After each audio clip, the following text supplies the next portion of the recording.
right, Michael.Yon here live from Chiang Mai, Thailand on 19 March of 2020. It is 32 minutes after midnight here in Chiang Mai, Thailand. That means it's about 1:32 in the afternoon in Washington, D.C. I just watched President Trump's speech where he was calling the Chinese virus. He was calling it the Chinese virus, which I love. So it's hurting a lot of people's feelings. But that's exactly what he should call it. China's tried to blame it on us, and I'm very happy that Trump just came out punching and is really throwing it right back into their court. And so that's very, very good. Many other things to talk about that I had prepared to talk about, but Maddie Kelly, who was on earlier on my last broadcast, she's 22 years old. She's a presumptive case of the Chinese virus at this point. I met her in Hong Kong. She's an American. She was there as a human rights observer, and now she went back home to Colorado and became ill, apparently though from exposure in the United States, not from Hong Kong.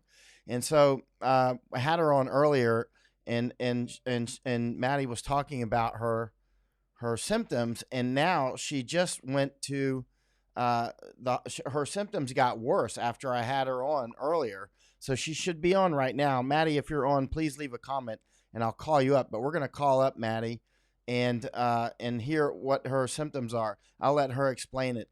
She did go to the hospital, and they tested her in the parking lot just now. I mean, she's literally just getting home.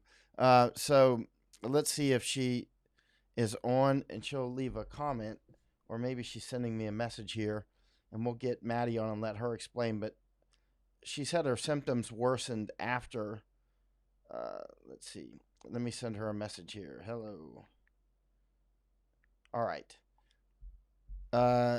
She should actually see us going live anyway. Well, if not yet, we will go ahead. Hello in Texas. We'll go ahead and start talking about other. Oh, there she is. She says she's all ready. All right. So let's call Maddie. I'm going to put my headphones on, and we'll call her right up. And we'll ask Maddie. She's 22 years old. She's in Colorado right now, and we're going to ask her how she feels. Right. Maddie, if you're there, stand by. I'm calling you right now. Let's see if this thing works. Hopefully, if you hear the phone ringing, that's going to Maddie. Hey. Hey, Maddie. How are you? Very well. I can hear your breath here sounds a little labored compared to earlier. Yeah. And let me make sure everybody can hear you. Hello. Uh-oh. Did you just get cut off? Are you there? Can you hear me? Yeah, I hear you. I'm here. Okay, so Tony says you can hear. Right. So how do you feel? You said you had to go back. You had to go to the hospital for testing, and they kept you in the parking lot for testing. Yeah. So I woke up today and it feels like I've been running a marathon. At least in terms of breathing. Like I can't quite breathe, and I actually ended up having to call my doctor's office about 9 times. I got hung up on twice, and then 6 times the call wouldn't even go through. It kept giving me the busy signal, even though it's an entire phone center that they use. And then finally, they sent me to an urgent testing, and then I walked up, and they stopped me before I even got to the door. And they're like, you can't come in, fill out this questionnaire. And then they're like, okay, you have to sit in your car, pull your car into that spot, and they'll come to you, which is what they did. It was really weird. And that's in like about the last hour or so, right? That's not yesterday. That's today. Yeah, I just got back about 20 minutes ago. 20, 30 minutes ago. Gary's saying you're low volume. Can you speak closer to the phone? I'm turning up your volume on this side as well. But I think Is it better? you're a little, yeah. But your voice is low Okay. because you're not feeling well. Yeah. But that's better. You're Um. closer to the phone. Yeah. Oh, good. Okay, so But they yeah. So how did yeah, they tested me. what's the test like? I mean, what did they do specifically? First thing they do blood pressure and just vitals. My O2 saturation was at 93%, which is why they prescribed me some inhalers. But first thing they take your vitals, and then they have you. It's just kind of like at a doctor's office, and then you're waiting, and then they do a couple of tests. So they do like a mix of flu. So they shove a thing up into your nose like really far. I don't know if you've ever had the flu test, but No, no. it it's uncomfortable. It makes you want to sneeze. That's what And President then Trump just said. He just said he got tested as well, and he didn't like it. yeah, it was very, and it takes a good like 15, 20 seconds. So you're just sitting there like, oh. So, And then and then they did the COVID test after the flu. Came back negative. So they wanted to make sure they didn't have the flu first. so those Before two they separate do the tests. test. Two separate tests. Yeah, Okay, so they test the yeah, flu and first, and then they tested for COVID. yeah. They wanted to see if I had the flu to see it. They were gonna test me for both, but they wanted to make sure that Okay. if had the flu, I was less likely to be sick with the virus. And then the virus test, they just swab the back of your throat, like strep throat. So it's two totally different tests, and one of the tests already Yeah, came back, so you don't have the flu. yeah, it's not the flu. All right. Eh, So, But it's going to be about and then they prescribed what did they 2 to 3 prescribe? days. 2 to 3 days before you get the They results. Yeah, and then they prescribed an inhaler, because I can't breathe, and since I've had lung problems in the past, they said if it even gets slightly worse or my fever gets up 101.5 to go into the ER right away. What's your temperature right now? It's like 100.2 or something around there. It's 10. Your temperature is 102 right now. 100.2. Oh, 100.2. I was So going to she's say 100. right. Okay. Uh, uh, Yeah. right. And so, right. When are you gonna? They're gonna just call you when the results come in, or how are you gonna get the results? Yeah, they're gonna call me, and then they said Mm. that when they call, they'll have the next steps that we need to take. Um, and I've been on the phone with my bosses as well, and they've been trying to keep everything updated, and thankfully they've been really helpful with everything. So, Okay. So how long will it be until? Well, I mean, your whole office though is now in quarantine, right? The whole office is shut down. yeah, Has they completely like their industrial strength disinfecting the entire building and has all the storage sheds that I was in. All right? This is in Denver, Colorado. Has anybody else from the office tested positive? Not yet, no. Um, I unfortunately work with a man in his 80s, so Oh. they've been having him update them every couple of hours as well. So it's just kind of keeping track of who I was in contact with and how they're feeling. Okay. Hopefully he doesn't have it. Uh, Yeah, I worry. yeah. Uh, right. And so, what are your symptoms? How do you feel right now, like top to bottom? Um, just kind of awful. I think um, breathing and tightness of chest is the worst issues that I'm having right now. Um, I'm just honestly exhausted and feverish and drenched in sweat. Even though I showered a couple hours ago, I still feel awful and gross. So you said you still feel what? Just gross. Oh, gross. Like Got it. when you're Right. when you're sick and you just feel kind of not great the entire time. Right. Okay. What other advice did the doctors give you? Um, just kind of they wanted me to post on my apartment door for no emergency maintenance or anything to be done, um, unless it's like emergency. And then again, stay inside and not talk to anyone. They asked if I have to get prescriptions, so they wanted to know if anyone could go get them for me, which thankfully I have someone who can. Great. And yeah, just stay inside, keep updating my little chart on everything. And again, if it gets worse, immediately go to the ER. Are you set for food and everything else in your home? Yeah, thankfully we're all set. Good. And my friend who was going to get my medicine was going to grab a couple of things of M&Ms for me because those are my favorite. M&Ms? So yeah, the little mini ones, the Yeah. baby ones, they're so good. I didn't know there were different size M&Ms. Yeah, they're like absolutely tiny, and for some reason they taste so much better. Oh, I've never seen those. I haven't seen them in Thailand. Uh, Let me see if there's any questions here for that people have for you. Can you see the comments scrolling up? Kinda. I think Are you looking there's on a your? delay. Oh, okay. Yeah. Are you looking on your phone or? I have my desktop up. Okay.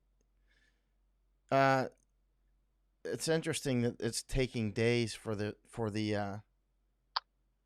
it's interesting that it's going to take days to get this back when it's so important to know quickly. Yeah. I mean, It that's very definitely important. sucks. And the contact that you had with the person who you possibly got it from, that was just a handshake, right? Yeah. Right. And that was on March 9th, right? Yeah. And then it took you about 4 to 5 days to get to show any symptoms. Yeah, to start to feel symptoms. And my roommate hasn't been really experiencing any symptoms. So honestly, he probably hasn't and is just asymptomatic, which is even weirder because there's a possibility a bunch of people have it who Oh, are asymptomatic. And is your roommate if you're still not, in your apartment or home, or is he yeah, actually? we've both been stuck here. Oh, then I imagine he's got it. Is he going outside at all? No, thankfully, no. Right. And so you're 22. How old is he? Uh, 27, I think. I Be can't remember. be very interesting to see how this plays out for him as well. Obviously, you're in close proximity. Um, Yeah, I have a feeling if I have it, I can pretty much guarantee if I have it, he has it. So yeah, and there are no symptoms really on his end. So there's probably a lot of people who are very asymptomatic and not like self-isolating is this the or worst? social distancing. Is this the worst day for you on the way you felt? Yeah, definitely. Okay. So this is the worst day, and you started feeling bad on roughly the 13th, something like that. Yeah, 12th, 13th ish. 12th or 13th ish, and today is now, well, it's the 18th for you. So you felt Yeah, bad from the 12th or the 13th to the 18th, and the 18th today is when you feel the worst. yeah. Okay. It kind of came and then it left for a few days and then it came back worse than before. There's some questions here. Like Gemma Stone is asking, please ask Maddie if her chest hurts and if she has stomach problems also. So my chest does hurt, but I do not have any stomach problems, thankfully. So your chest does hurt, but you do not have any stomach problems. Okay. And there's some other very interesting. Actually, there's quite a lot, and I wonder if you can see these on your desktop. Like Peter Fensall is asking, what is your underlying lung issue? If you wish to talk about that. Yeah. So when I was 20, I got it was a long process of tests. They thought I had cancer, but it turns out I had a pulmonary embolism, Right. and it permanently damaged my lung. I was actually when they finally diagnosed it, I was admitted to the hospital and told I wasn't going to live through the night. Um, and then I decided to go home that instead of staying in the hospital. And ever since then, I've been like having like my lung has been damaged. So it's been Just one lung, right? yeah, my right lung. Okay. Right. I mean, you seemed quite fit in Hong Kong when you were running around out on the streets when the police were, you know, shooting the tear Yeah. gas and all that. Because I mean, for people that don't know, I met Maddie on the streets in Hong Kong during the fighting. She came over as a human rights observer, and then she made friends with a lot of the medics and the journalists, and so that was we were all on the front line all the time. So you get to know each other because there's not many people that are out on the front lines like all the time like we were. And so I would see Yeah. Maddie running around out there all the time, quite fit, and 2 o'clock, 3 o'clock in the morning, still out there getting it on with the police shooting tear gas. And now you're home, sick. Yeah. Yeah, usually I'm pretty well fit, but again, this is respiratory, so I think it just hit me a bit more than it should have. Um, And, because again, the doctor said with my underlying problem, right. I'm definitely on more of an alert to go to the ER and just always monitor what's going on. Now, okay, Jim Stone is asking another question. Any bouts of severe or sudden weakness? Um, Not severe and sudden, just kind of generally fatigued and tired. Like just I usually walk when I'm on the phone and talk. I'm a pacer, but yeah, I can't walk and talk at the same time because it's exhausting. Wow, you can't walk and talk at the same time. And I'm reiterating, I saw Maddie not long ago. What last time I saw you in the fighting was maybe was it New Year's Eve? Were you still there? What night was that? No, it was December 15th, I believe. Oh, that was okay. That was when you were with on the other side of the road, and I came over and saw you guys. I think, yeah, Yeah. and you were still getting it on out there and running around. So at that time you were quite healthy, and somebody asked if it was tear gas. Yeah, we were getting tear gassed constantly, but that All the was time. yeah that Maddie was out in the middle of it with the best of them, and here's I Eric. found a shirt. Yeah. I see Eric I on found a here. shirt at the bottom of my laundry that still smells like tear gas. You just found one of your shirts that smells like tear gas. Uh, Yeah, I th- pulled it up and I was like, oh God, keep there it keep is. keep it in a plastic bag, and then you can have memories of it years later. Because it'll Yeah. actually, it's better to put it in a glass jar.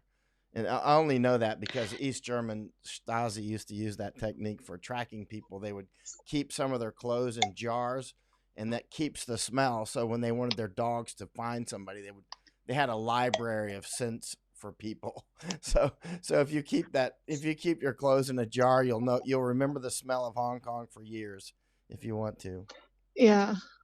Okay, let me see. Here's Tommy Barrios saying general fatigue and malaise is normal, but one lung is compromised. Okay, that's just a statement here. Uh, Gemma Stone says, "Thank you for answering. Trying to diagnose myself due to testing shortage here. Gemma, where are you? And have you gone to the hospital yourself? Let's see. But actually, let me see if there's any other questions here uh, specifically for you. I'm scrolling up. Cecilia Thompson's asking any headaches. Um, I can't really say if they're coronavirus or not. I have a pretty consistent headache thing since my last concussion.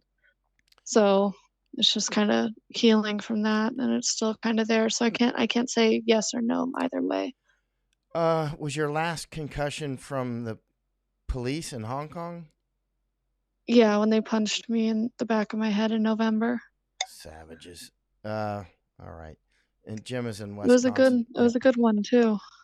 Yeah, I remember you said. I mean, they hit you pretty hard, and we all saw stuff like that all the time. It would seem unbelievable, but we saw it all the time. So um, yeah. And C Rose is saying, I'm upset they didn't admit her to the hospital with one lung compromised. Of course, you told the doctor that your lung is compromised, right? Yeah. I shouldn't have asked a leading Yeah. question, but Yeah. but I let them know. yeah, good. I mean that's obviously very important, Yeah, I think I'm just guessing here, but because I'm 22 and right? relatively healthy otherwise, they're probably trying to pre-triage just in case someone else who's more severe and more compromised or older needs it before I do. Are you did the medical people that came to test you, did they mention any other cases, or did you ask if anybody else has been admitted there? No, I did not. I think with HIPAA they wouldn't be allowed to say. Right. Let's see here. Actually, Nega, you asked a question earlier, and then I've forgotten what it was. But if you can post it again, I'll put it up for Maddie. Let's see. Is anybody having sound problems? It looks like just I one. think Looks like just one person is actually. I think so. It must be on her end. Let's see. yeah. Susan Fields. Do not go to the hospital, she says, unless you are short of breath. We're overwhelmed and can't do anything for you. Please don't waste our resources. Where are you at, Susan? And Susan Phelan. And what do you do? Are you a doctor or a nurse or a health professional in one of the hospitals? And yes, she is tough, by the way, Chewy. She was out there. Maddie was out there all the time. That's why I know she's not wimping out here. She's quite tough.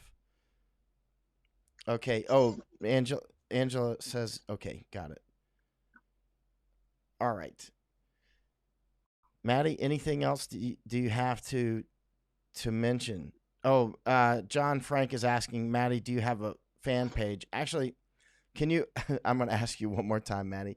Can you put up? Can you just leave a comment very quickly so they can see your actual page, and then I'll Yeah. click. Then I'll click your Give me comments. one second. I'll have an Instagram that I tend to put things on as well.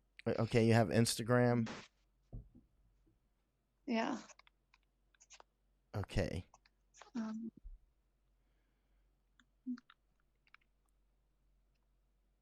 Oh, Susan said she's a nurse in unfortunately, Kansas City.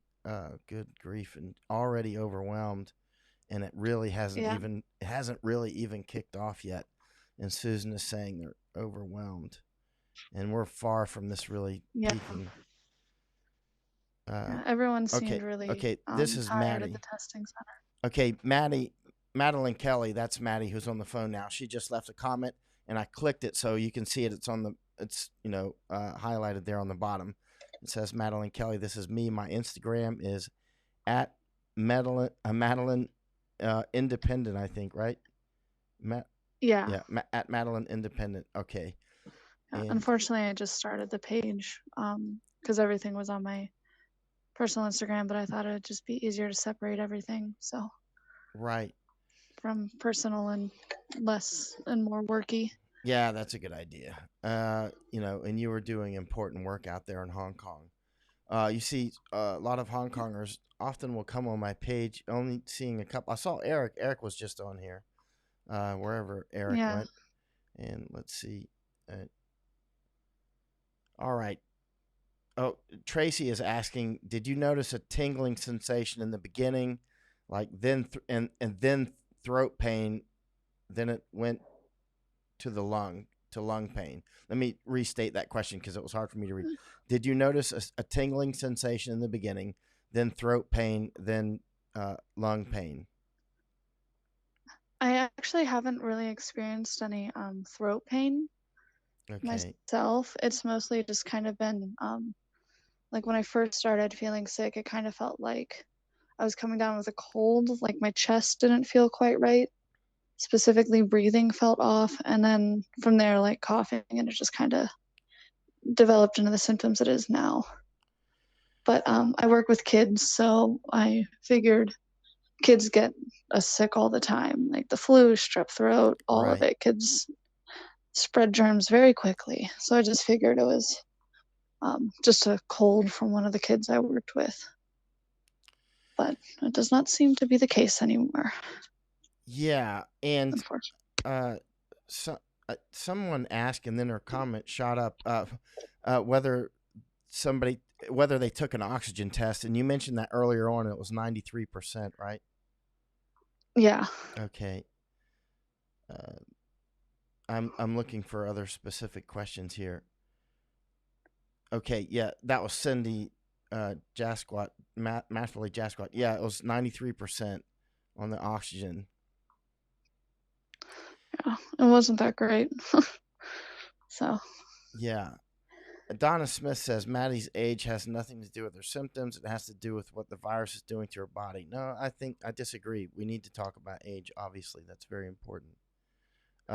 Because that's obviously a lot of young people think that they can just sail right through this thing. It's super important, actually, that Maddie's saying what she's saying now. It's amazingly important. I was just watching the president's speech, and in fact, that was a question to him that a lot of the young people think that they're invincible from this, and they're not. And so that yeah. is of concern here. Let me see here. John Frank said followed. I Thank mean, you. Okay, good. I hope people follow and you. And here, right. yeah. And then here in Denver as well, like all the restaurants and bars are closed. But people I know are going out to like parks, and there's a park here called Wash Park or Washington Park that is huge and is known for gathering hundreds of people on the weekends. And I haven't seen it lately, but it was still pretty active last time I was out there.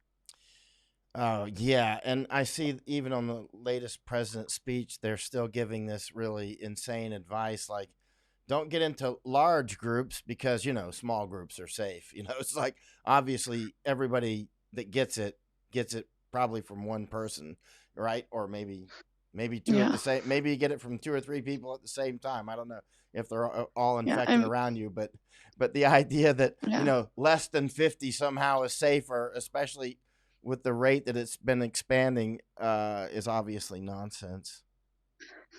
yeah. It's definitely. I mean, even if you only hang out with 10 people, if one person has it, 10 exponentially, like those 10 people get it, and then those 10 people hang out with another 10 people each who aren't infected. That's right. It's 111 people right there. Yeah, if the attack rate. Now, Mhm. if the she did. Mechanalist Kathleen is asking if she got a CT scan, but I asked Maddie earlier, nothing yet. Well, she didn't. I mean, she was just. They just tested Maddie in her car. She drove to I the wasn't even hospital. allowed in the building. Right. So I'll let you explain. So okay. We talked earlier today, maybe I don't know, 8 or 10 hours ago, and then you felt worse, and then you drove to the hospital, and then I'll let you take it. Yeah, so I went, I called my doctor, and even their call centers were overwhelmed. I couldn't get through. It took about 8, 9 calls. And they sent me to their urgent care hospital, also testing center now. And I walked up to the doors. I have like one face mask, thankfully, left, but I walked up and they wouldn't even let me in the doors. They had me fill out a questionnaire. The questionnaire had like symptoms, if I'd been traveling outside of the country, if I had contact with anyone that is known to have the virus, and then depending on the answers to the questionnaire, you were not allowed in the building, and I was not allowed in the building. So they had me sit in my car, pull it into they set like a whole row of parking spots up for the testing center and just sit in my car, and they did everything from there. I didn't even get out of my car or open the door from that point on. Was there anybody else out in the parking lot waiting to be tested? Yeah, there was one guy when I was there who left before I left, and then someone else who arrived just before I left. So like 3, 4 people, Right. because there's a couple of people in each of the cars. Okay. So that's quite interesting. And did they charge you for the test? Actually, no, they did not, thankfully. Did they charge you for the flu test as well? Because you took 2 tests. You took flu, and then you took the Chinese virus test. Yeah, and the flu is covered by my insurance, so I didn't even have to pay a copay because it wasn't a technical visit. It was surprisingly, they just started doing this apparently for the doctors. But yeah, I didn't have to pay a thing. I mean, would you have had to have paid for the flu test if you didn't have insurance? Excuse me. Probably, yeah. Okay, so that's quite And interesting, then right? and they said that they would, since the billing people are in the building, they asked if I had insurance, and they ran it, the number that I gave them. But before, they're like, well, if you have to pay anything, we're gonna have to send it to you because you can't come in to do it. Right. Now, okay, Robert Becci saying no coughing. This is a major symptom of the virus in Italy. Yeah, I've had coughing, and it's kind of off and on. Like it'll come in really big, like coughing fits, and then just kind of die down for a little bit. So it comes and goes. Okay, I'm taking a note on something you said here. Because as I keep checking up on you, I want to remember the things that you've said. All right. So, how good is your sleep? I haven't been sleeping for long periods of time. I've Right. been sleeping and then waking up and doing. I've gotten a lot of reading done, so I'd sleep for a couple hours and wake up, whether it's 3 p.m. or 3 a.m., and read for a few hours, then drift back to sleep and just kind of go in and out of it for a while now. I bet you're not reading like Stephen King, The Stand, or something, are you? No, I'm reading the book by Jack Douglas, The Killer Across the Table, an interesting look at the psychology of criminality and specifically for murderers and how they think. What's the name of the book? The Killer Across the Table. Oh, The Killer. It's by John Douglas. Yeah. I read a good book on, quite a few actually when I was tracking the cannibals. One was Inside the Criminal Mind. That was quite interesting. Yeah, and those are quite interesting actually. Actually, especially when you read those books and then you're looking at some of our political leaders and you're like, hey, wait a minute. Yeah. I can think of about 10 people that fit these categories. Yeah. I was actually looking for a book. There was an interesting book. It's like the world history of cannibalism. Right. It's a big, thick book. And then in the process, I found one called Urban Agori, which I haven't been able to track down yet. Urban Agori. Which I was pretty excited to read. Oh, interesting, because I've read pretty much everything there is out there in Agoris, and I don't remember that book, so that's interesting. And I just got another one from the 1800s that's getting sent to me, by the way. Let's see. What else? It's getting like 3 out of 5 stars. Okay, I just took a note on that. What about other symptoms that any other symptoms at all? I mean, you said you said you had more vivid dreams. Is that how you put it? Yeah, kind of like if anyone's ever had fever dreams, it's a very fever dreamy feeling. Like I've always had weird dreams, but now they're kind of more intense. Right. And how like they go emotionally, so they're very vivid, like weirdly emotional, fevery dreams. And I think it's probably because of the fever. Weirdly emotional in what sense? Like fear or what? Like fear, kind of anxiousness. Um, like if I had a dream that there was a cat in the room, Mm-hmm. but for some reason I was freaking out about this cat being in the room. So I thought I was going to infect the cat, and then the cat would infect others. It was a very like intense feeling just seeing a cat in my dream for some reason. Well, at least you're looking out for the cat even in your dreams and looking out Yeah, for others. I mean, I saw the way you were yeah. out in Hong Kong. You do look out for others, and now No, it's time for people to look out for you. Let's see. I'm a big animal person. I worry about my snake You have a with snake? this now. I do, yeah. I What have a kind of pet snake do you snake. have? He's an albino milk snake. An He albino has milk snake. gigantism. Eh, Yeah, he has gigantism, so he's about 7 foot long, as What? opposed to his breed being about 4.5. A Yeah, 7 foot long milk snake? Where'd you get that thing? yeah. I That's a was dating a guy at python, the Maddie. time. That's a python you got. Yeah, That's not a milk snake. You got a he's albino skinny, thankfully. python. Yeah, he's skinny, just long, and my ex-boyfriend's friend couldn't keep him, and I love animals, so I took him in, and when we got him, he was about 3 foot, and the vet's like, he'll be about 4.5 foot total, maybe 5 feet if he's a big one, and he has hit 7 foot recently. Holy smokes, man. You got a 7 foot snake in your house? What do you feed that thing? Like the neighbor's dogs? No wonder you're worried about the cat in your dreams. Yeah.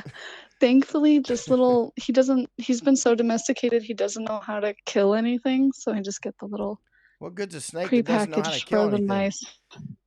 What good's a Yeah. snake that doesn't know how to kill anything? Wait, what? Okay, what do you feed a 7 foot milk snake? So usually you feed them like little frozen mice that are thawed out and warmed. Oh, right, yeah. Usually you do it once every couple of weeks, but because of his size and his never-ending growth, we do it once every 4 or 5 days to a week. Oh, wow. So you feed a 7 foot long snake. You feed it a little mice still. Oh, that's interesting. Yeah, he's skinny. He's very skinny. Like he's Oh, width-wise how big he should be, but he just won't stop growing long-wise. It's very weird. that's strange. I'm gonna ask my brother. He's Yeah, like Mr. Herpetologist. He's not actually a yeah, herpetologist, but he like knows everything about snakes. Maybe yeah. he's I had worth it. when I worked at my dean's office in college, one of the professors breeds snakes. So he took a look at him and he figured he might have some weird genetic gigantism type thing. Oh, I didn't even know It's snakes weird. got something like that, huh? And Neither did I. what's the natural range for milk snakes? I know we got them in Florida. So his breed is about 4.5, 5 foot. So 4.5 on the average size, 5 foot on the bigger. Uh, So I mean, what's the average? I mean, what's their natural range though? I mean, not a size range. I mean, like where they live. Central America. Oh, in Central America. I thought we had those in the United States. I was pretty sure we have them in Florida, but I'm I not. think they're tropical, so they Uh, might be in the Florida tropical area. could have been. Uh, I'm not 100% sure on that, but I thought that we did. I can't believe you got a 7 foot long snake. Uh, Me either. oh man. Let's see. Okay, yeah. Barbara Summy saying China just shut down all journalists reporting anything. The USA said they need to reconsider. Well, yeah. Well, as you know, the Hong Kong didn't let me in on February 5th this time either, and that's what they do before. That's what organizations like this do. The Chinese Communist Party before they do massacres, right? Kick out all the journalists, right? And now there's Yeah. reports that the People's Armed Police are out on the streets in Hong Kong with the protesters now, not with the protesters, but with the police. That they're actually out on the Yeah. streets. So it's possible that they're I actually mean, planning to do yeah. something at this point. They've been out there for a while. It was yeah, I was talking to some frontliner friends and they can tell you when like they're like, yeah, some of them started speaking Mandarin around instead of Cantonese. And I was like, oh, that sounds like China. Very interesting.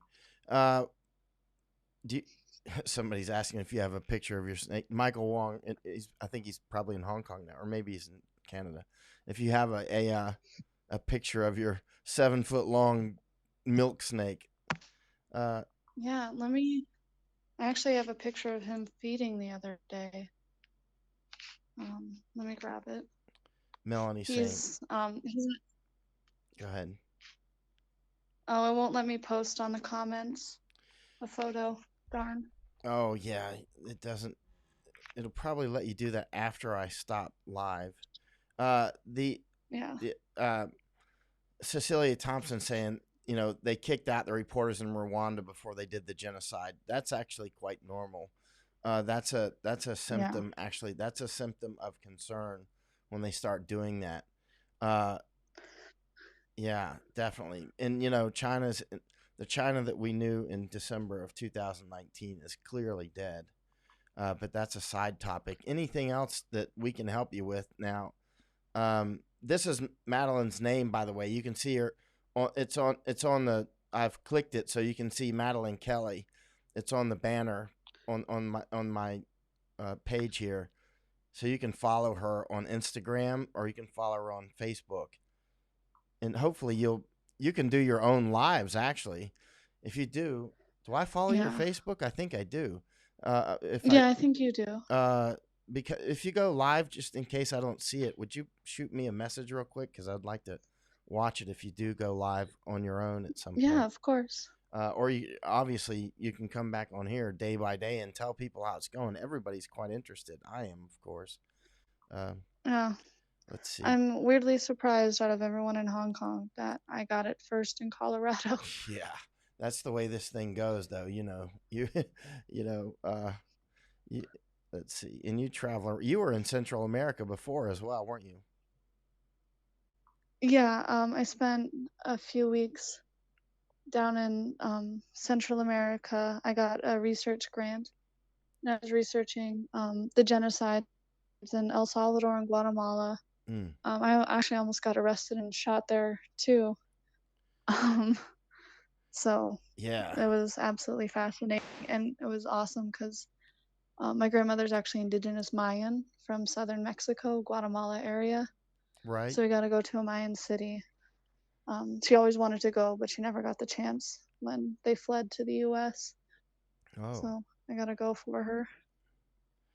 Wow. It's Okay. pretty cool. How are you feeling, Maddie? We might want to shut it off. You sound like you're getting a little tired. Yeah, I'm Okay. getting kind of out of it, but I can definitely keep you updated. Okay, good. Well, why don't you get some rest and then I'll hang up and then and as I shoot off, I'll shoot you one more message before I close down for the night.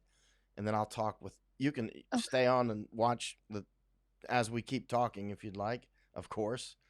And if you need something, you know how to reach me. Yeah. Okay. Awesome. Thank you, and thank you everyone for wishing me well and offering to help. I appreciate it. Bye, Maddie. Be strong. I know you are. Bye. Bye. All right. Maddie's awesome. She was out there. So many young people came from a lot from the United States actually to help in Hong Kong, and also from Australia and United Kingdom. And I mean, coming as Maddie came as a civil rights observer or a human rights observer, and I'm sorry, Gemma Stone said, "Can you ask her about appetite?" Should have asked. I just saw your question, Gemma. Sorry about that. But why don't you shoot Maddie a question privately because you can see her name there is Madeline Kelly. It's right here on the front of my screen. And so, yeah, I mean, we need to really follow Maddie closely. But she was over in Hong Kong. I don't remember the first night or day that I met her, but it was with the group of people because we're all in the front line all the time, and so you get to know the real frontliners because they're the people that are out there like day in and day out and day in and day out. So we get to know each other and form little groups. And actually, she got sick over there as well. Well, and then the police hit her in the back of the neck one night. And those Hong Kong police are criminal. All right, now let's keep going. Now, I see some people are upset that President Trump calls this the Chinese virus.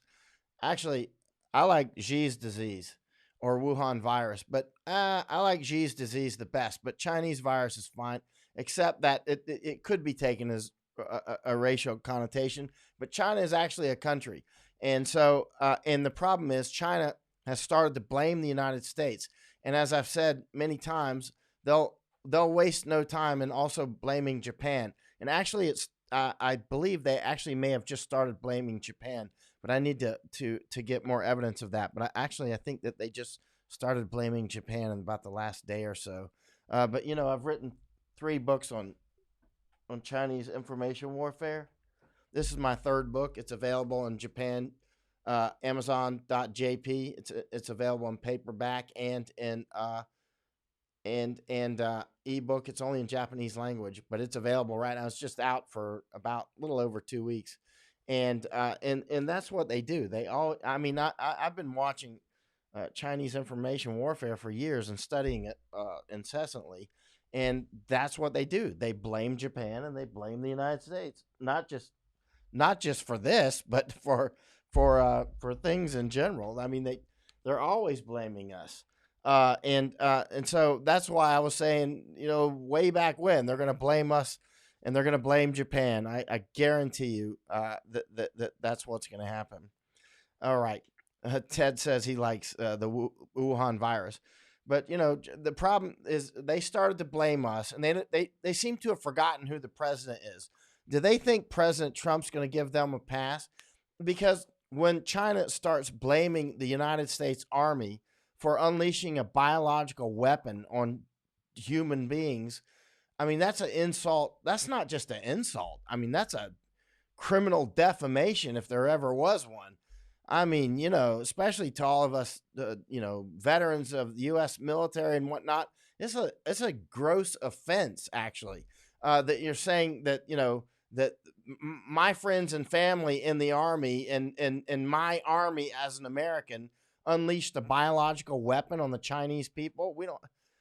That's insane. I would never do that. I can't even imagine that. That's like nuking them or something. There's no way, it's just against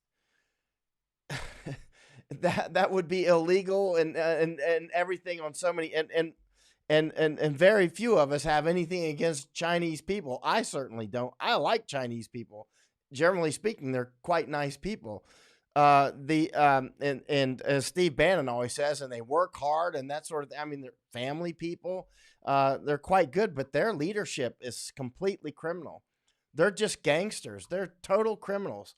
They are Communist Party. There is a mafia running China, and that mafia is desperate to stay in power, and it has to blame somebody else for this gross whatever happened. Some people are saying it came from their lab in Wuhan. I don't know. I mean, it can just as well have come from the fresh market. Which, if I were to guess, I would guess it. I would just be guessing, so I'm not going to guess. But let's just say that that scientists have warned us for years that those Chinese fresh markets where they sell all kinds of animals. I've been to fresh markets like that in many countries in Asia, like Laos, Cambodia, Vietnam, some in Thailand actually, but not that. Well, yeah, there are down in Bangkok, and in China. I mean, they're quite they're incredible, like incredibly like bad. But when you listen to the infectious disease experts who actually study this professionally, they're like, these are like, Dr. Frankenstein's laboratory here for pathogens. I mean, this is like putting all these different creatures together, and these infectious disease experts who study this professionally, they'll tell you, like, you shouldn't put this sort of animal with that sort of animal. That's like, like the worst 2 animals in the world to put together and then have humans in the equation. Because I don't know, they know they know a lot more about this than I do, but they're like, there are certain animals that just shouldn't be together, certain types. And they'll put them on cages stacked on top of each other, and the ones, the fluids from the ones down are, dropping down, whether it's feces or whatever. And then, oh, it's horrible. I mean, it's just the most horrible things you've ever seen. And so, yeah, why is my face red today, Michael? I don't know. It is red, isn't it? It might be the way I've got the white balance set. It might not actually be red. It might be the way that I've got, or I was out in the sun too, because I'm getting I'm getting my vitamin D. But it might be the way I've got the white balance set on my camera. I can probably change that. Let's see. Will there be cannibals? Norm says, "I'll one day when this is over, I'm going to tell you about cannibals like you wouldn't believe." But let's see. Let me see if there's a lot of things I want to mention here, and then we'll take a bunch of questions. But yeah, I mean, I like that President Trump has just stood up and thrown this right back on him. If you're going to blame the United States on this, we're going to blame it on you, because it did come from China. This did not come from the United States Army. It's just like, no, don't accept that. And I love that he didn't just roll over and go, you're going to hurt China's feelings. They always throw that, you're going to hurt our feelings, because that actually, I've seen this technique used a lot in different countries, especially India and China, where they will use the "you hurt our feelings" to get some sort of behavior out of you, right? And to change your behavior, they say, "Oh, my feelings are hurt," and a lot of people just can't oh, I can't stand the idea that I've hurt their feelings. So it's a weakness for some people. It's not a weakness for people like me, because I'm like, I'm sorry about your feelings being hurt. Have a nice day. Get lost, punk. You know what I mean? I don't care. Your feelings are hurt. You just blame the United States on unleashing a biological weapon, which is like literally the worst weapon in the world. It's the weapon that's like, chemical weapons are nothing compared to biological weapons. This is the thing that's unfolding now. Is what the scientists and so many people have warned us about for years. These pandemics. If you unleash a biological weapon, that bad boy is a breeder reactor. It's going to go, and then when they get inside of our body, they also replicate exponentially. Which, by the way, the scientists will tell us that's why if you do get infected, you want to, if you're to want to get infected in any way, it's with a small amount to begin with, so that your body has a chance to mount defenses, as opposed to basically getting a huge amount at once, and then the disease starts with a big running head start. Yeah, there's some things I don't like how Trump has handled this at all, and then there's other things I do like the way he's handled it. He's been very forceful with China at this point, saying this is China. He's signaling to China. That was a clear signal. He just growled at him. He just growled at him and showed teeth. When I just watched his speech, he some reporter was trying to get, don't you feel bad or whatever, said something. You can watch the speech about calling this Chinese disease, or China. And President Trump, of course, is like, no, you should watch it. I was like, great. I love it. Just say no. What a silly question is the way he's kind of, they did bring up, that Washington Post and New York Times and Wall Street Journal and others were just kicked out of China. And which is obviously, that's a harbinger there. A lot of people have been predicting for years that President Trump would kick them out of the United States, but obviously that's just nonsense, crazy talk. But yeah, I agree with Kim here. I don't care about China's feelings. That's the last thing on my mind. Now, Trump. As I've been saying since January, there's one thing that can beat President Trump in the next election, and that really is this virus, and it can beat him in numerous ways. And I just saw Steve Bannon say it on his pandemic show as well. He seems to have come to this. I just emailed him yesterday. I was like, this is the one thing that can take him out. And because at the way it's looking now, it's going to be Trump against Biden, and that's like no match, man. That's like Mike Tyson against some bum under a bridge. I mean, it's just not. Biden is not going to beat Trump, but unless this virus facilitates that to happen, which the way it's looking now, the U.S. economy is really looking like it's going to really take a severe hit. Already, many people are out of work. I would strongly suggest that at this point that you really stock up on food. And the reason why is our supply lines are still wide open. So it's not like you're going to buy out all the food. You're not going to do it. Even if everybody in America starts really loading up, the supply lines are still open. So, but the thing is if there, for instance, are bank runs and you can't get to your cash or something, just saying that is the sort of thing that can spark flight, right? But everybody's thinking the same thing. And Bannon mentioned it tonight on his show that we're looking at a potential international bank run, right? But to mention that, people say, "Oh, you're going to cause a bank run." I don't think that I will cause it. It's conditions, right? And there's people with bigger voices than mine who are out there talking about this. But there's one thing that's not going to go down in price in the near future, and that's going to be food. And so, if that's the one safe investment at this moment, certainly is food. Even gold is going down in price.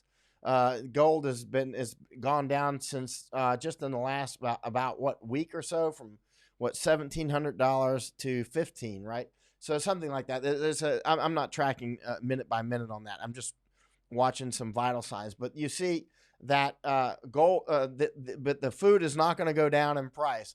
And put it like this: if you invest a bunch of your money into food, which for most people, for some people, that's going to be a significant part of their income.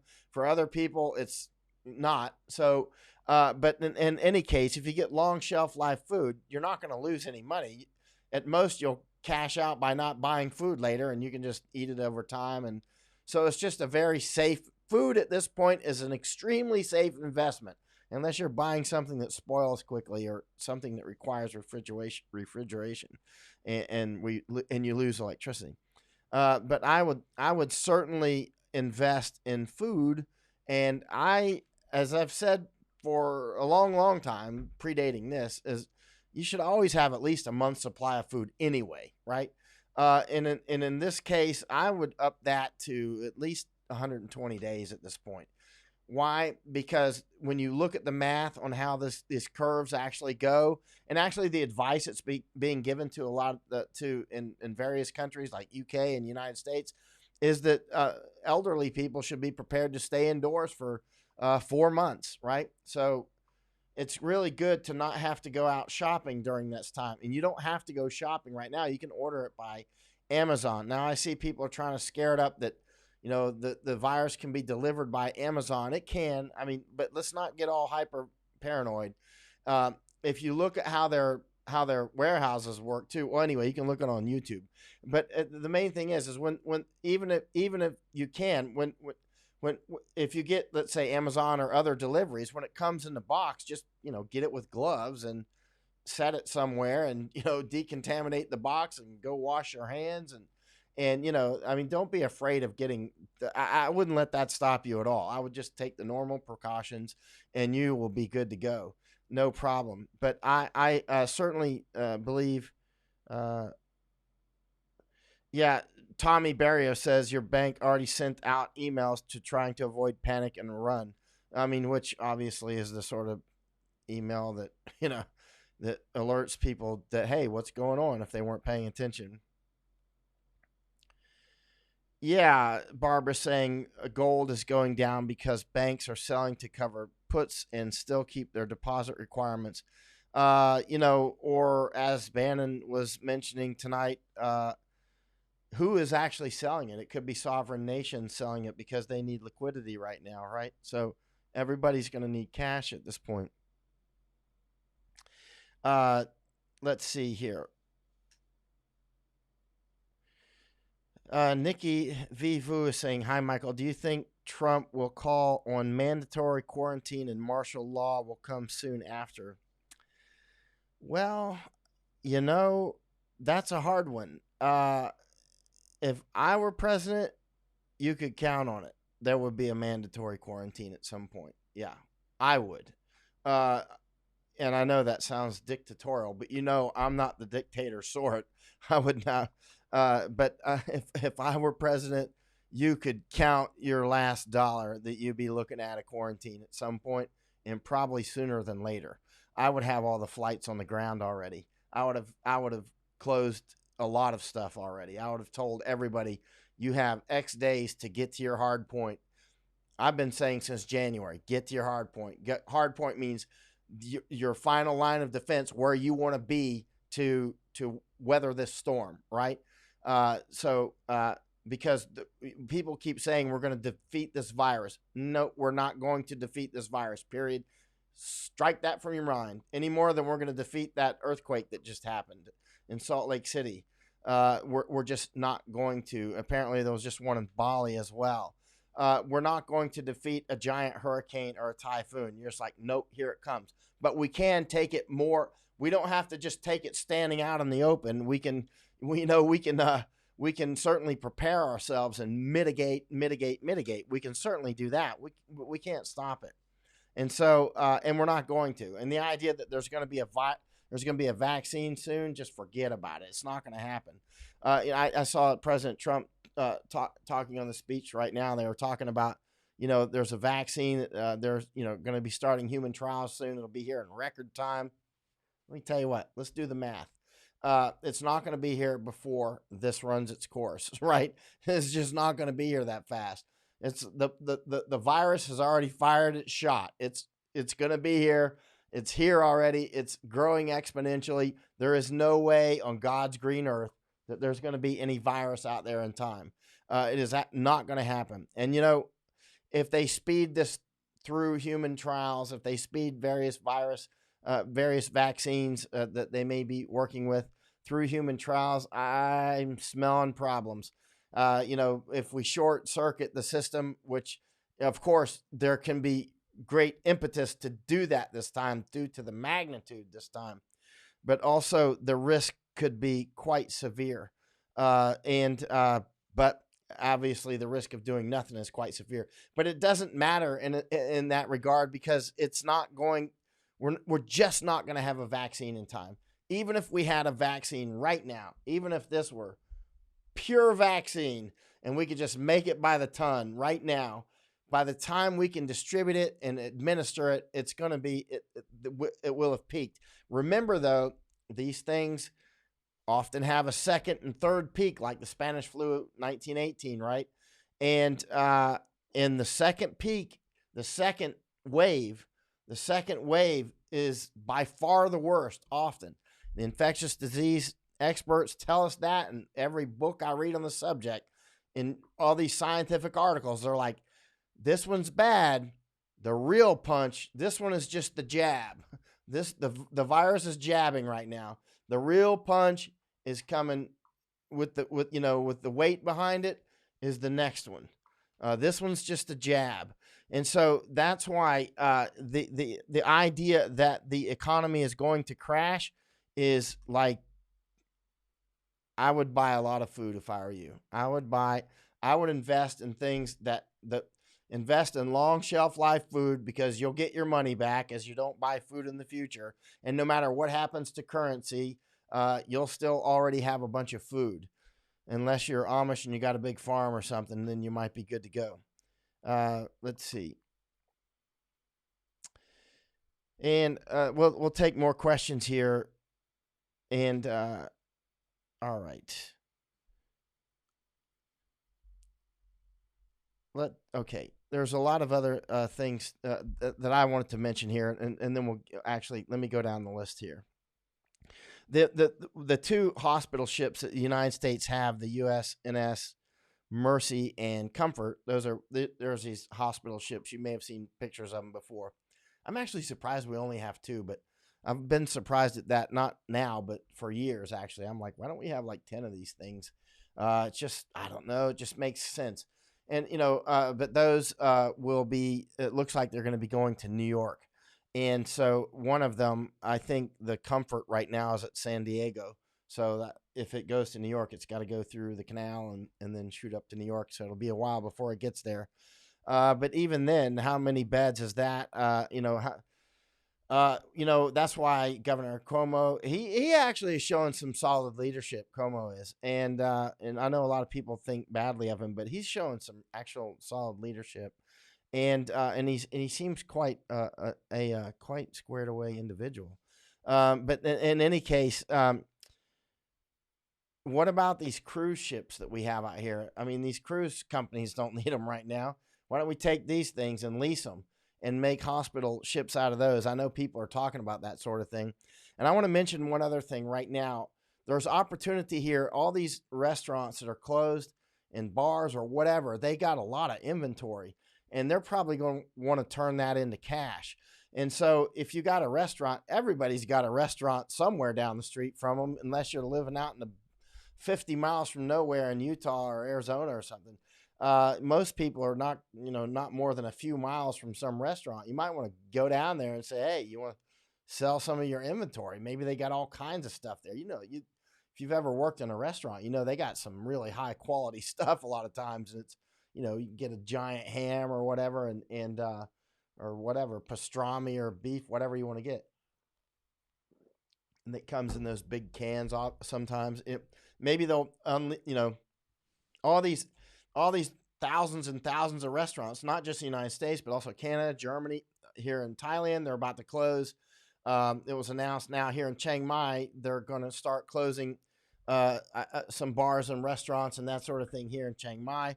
So that should be an opportunity here for people in Chiang Mai to also gather together. Hey, let's help two people at once. Help the restaurant, by buying their inventory, and don't let any of that stuff go bad. I hate to see food should never be wasted.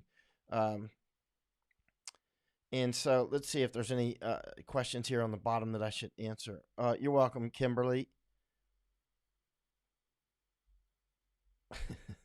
Earl says, according to me, we're all going to die.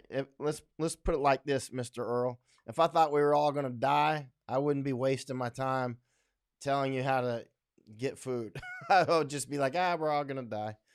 I'd just be spending my last days enjoying. But we're obviously not all going to die. Most of us are going to get through this. But it's going to be tough.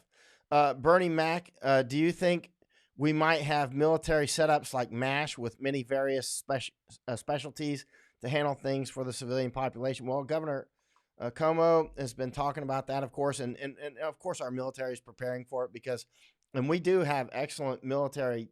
You should see our hospital tents. They're like really, I don't know how much these hospital tents cost, but I bet they cost as much as a house. I mean, when I say tent, I don't mean like the normal tent that people go camping in. I'm talking it can be like a positive pressure tent or negative pressure, I think, as well. I think they have in case of infection. I'm not sure about the negative, but they have positive pressure tents, and you go inside, you're like, wow, this is like straight up, awesome, as long as we have enough medical professionals to run it.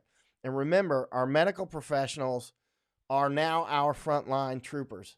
Our nurses and our doctors and our EMTs, and not just them, but our medical, our law enforcement, whether it's local police or deputies or FBI or whatever, they're all going to need our support.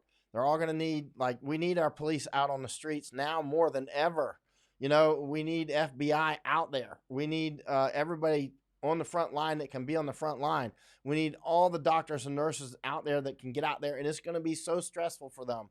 I mean, just sorry, I got to rub my head.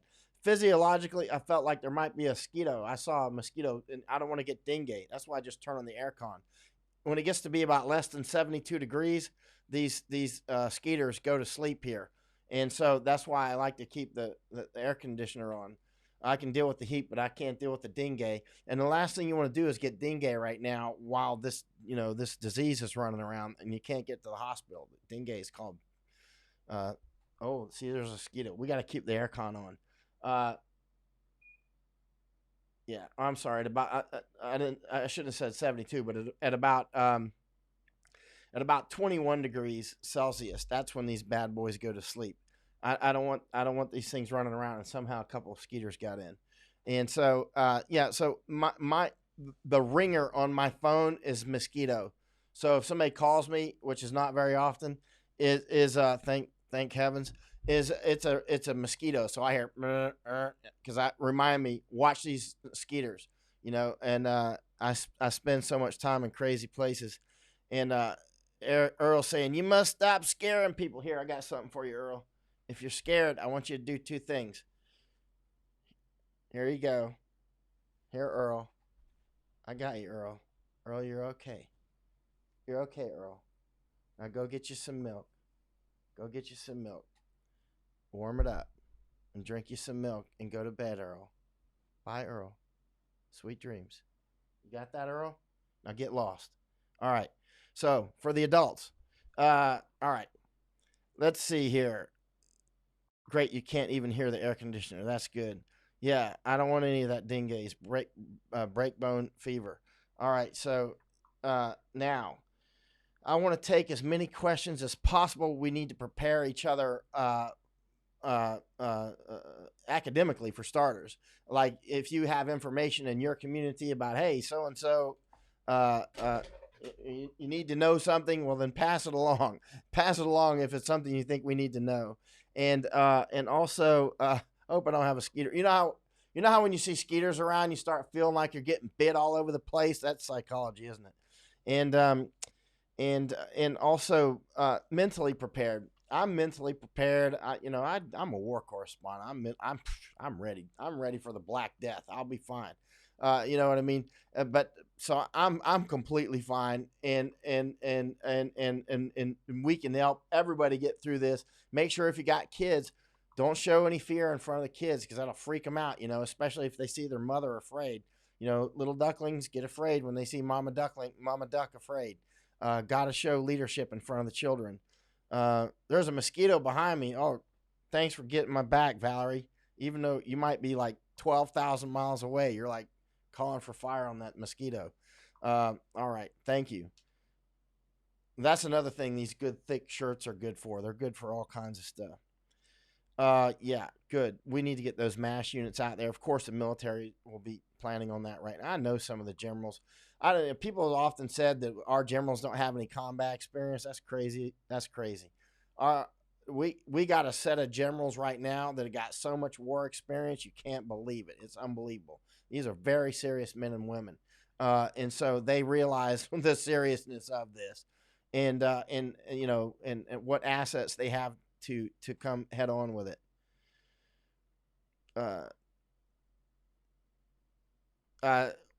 On correlation of me not being able to stay in Hong Kong and the release of your book, timing seems too close. It's unrelated. That's just wild card stuff. Robert William is saying reports of India success on treatments. India. Listen, India. I spent 10 months in India, which is like 5,000 years in most countries. And let me tell you what, India is the most interesting country I've ever been in my life. In fact, I divide the world into two countries, India and all the rest. And I've been to 75 countries, and I mean really countries that I've really been to, not airport stops. There's just like India and all the rest. And let me tell you, when it comes to bullshit factor, the highest bullshit factor country I've ever seen, the second highest is China. The highest is India. I've never seen so much bullshit. It's funny because you got the most incredibly great people in the world are Indians. It's like this strange stretch, and then like the worst people that hell was made for. So you got these incredibly great people, like super fantastic people, and then and Indians will tell you exactly. They know I'm telling the truth. They'll tell you that too. I love India. I got all my shots back. I love it one day and I hate it the next. India is the only country I got the love-hate thing going for. But I got my shots last year to return to India. And then the insurgency broke out in Hong Kong. And I jumped on an airplane to Hong Kong because that's, Hong Kong is threatened by the Chinese Communist Party. And we must destroy the Chinese Communist Party. As our friends and relatives die in this coming months, across the world in the United States. Remember where this came from. This is China disease. This is China. This is China. This is Xi's disease. It's China that unleashed this stuff. Well, I don't know if it was intentionally released, but they could have squashed it, and we would have never even heard of it. Maybe some little blip somewhere. Hey, they squashed it, so we never heard of it. But here we go. But I do not believe there'll be any great success in India. I believe there will be a massive failure in India, and so you're welcome, Richard.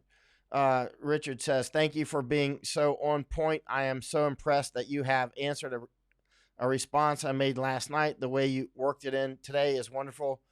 I have enjoyed listening to you. I have been following your blogs for months from Hong Kong. I am LDS, which means Latter-day Saints. And for years we have been storing food for a family to still staying for us for a year. And now they're saying 2 years of food supply. I think that's very smart, quite frankly. I love Mormons. I tell you what, LDS, he's talking about Mormons. Like one of my favorite Green Beret, one of my teammates, he was an artist. He was a Mormon. And so he actually taught me a lot of stuff. Oh, so much. Actually, the most important stuff, his name was Bob Way. Maybe you know him. But, well, that's like saying you're Catholic. Maybe you know this other Catholic. Probably don't know him. But anyway, one of the great things about Bob was he would always be like, stop, Michael. Stop for a minute. Look around. Like, what color is that tree? And I'd be like, brown. And he or whatever. And he would say, no, look closer. Is it really brown? What color is a tree really? When you really get up to a tree and look very close, if you ask most people, what color is a tree, most will say like green or brown. Well, in some places there are actually green trees. I've seen green, I've traveled the world, so I've seen some. But mostly when you really go close to a tree and you stop and you go, clear my mind of how I think it looks, because we see what we think we see, right? And Bob was always like, stop, Michael. Stop seeing what you think you see. Slow down. What do you really see? Now let's go look at that tree. Tell me what you see. And I'd be like, wow, you're right. It's not brown. It's like not brown at all. It's like, and actually brown's not even a real color. That's another story. But anyway, he's a painter. You know what I mean? He great too. I mean, like a real paint. I mean, like real paintings. I don't mean a house painter. I mean, he'd do proper. I mean, he could make that look a lot better than a photograph. That's for sure. And he'd just do it right out of his memory. Oh man, Mormons have treated me so good. That's why I'm always very respectful of Mormons. And I love the way that y'all prepare all the time. Y'all are always prepared for something bad to happen. That's why I don't even worry about y'all. I know Mormons are going to be good. Amish are going to be good to go. Hillbillies up in the mountains are going to be good. Let me take this earphones off. I don't need them on anymore. All right. And there's something in my ear, an earwig. If y'all don't know what an earwig is. Yeah, that's typical artist talk.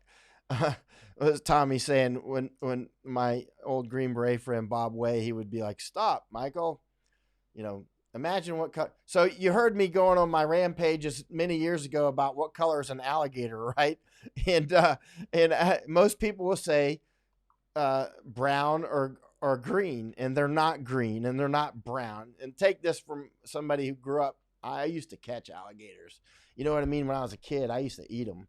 So I know what color they are. They're not brown. They're not green. But almost everybody will say brown or green, and they'll argue with it too. They'll be like, there's a gator that comes up on my yard every morning, and I'm telling you it's green. I'm like, well, I've never seen a green gator. In fact, they don't exist. And I actually went to the herpetologist at University of Florida. What was his name?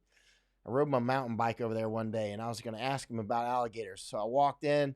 I rode like 20 miles to get to talk with him. I walk in, and I walk in the door. It was near Payne's Prairie. And I walk in, and there's a giant bald eagle right beside the door. And I was like, whoa, it was alive, And I was like, what's that thing doing here? You know what I mean? It's a giant bald eagle, You know how big that is? If you walk in and you're face to face with a bald eagle and you don't expect it, it'll startle you for sure, like seeing a rattlesnake and not expecting it, right? And because it was, they're massive, they're impressive. They look like they'll rip your head off, you know. And he's like, "Whoa, that's okay. That thing's not going to hurt you." I was like, "Just, you should put a sign up. There's a giant pterodactyl inside this door, you know." Thing looks like a pterodactyl, and then you look at it; it's quite beautiful. He said, "No, it's injured, so he's taking care of it." And so, and so, anyway, long story short, I asked him what color is an alligator, and he goes, and he goes, because he's like some world renowned alligator. What's his name? Anyway, and he laughed. He goes, "Everybody thinks they're green or brown, but in reality, they're black when they're wet and gray when they're dry." Exactly. That's exactly right.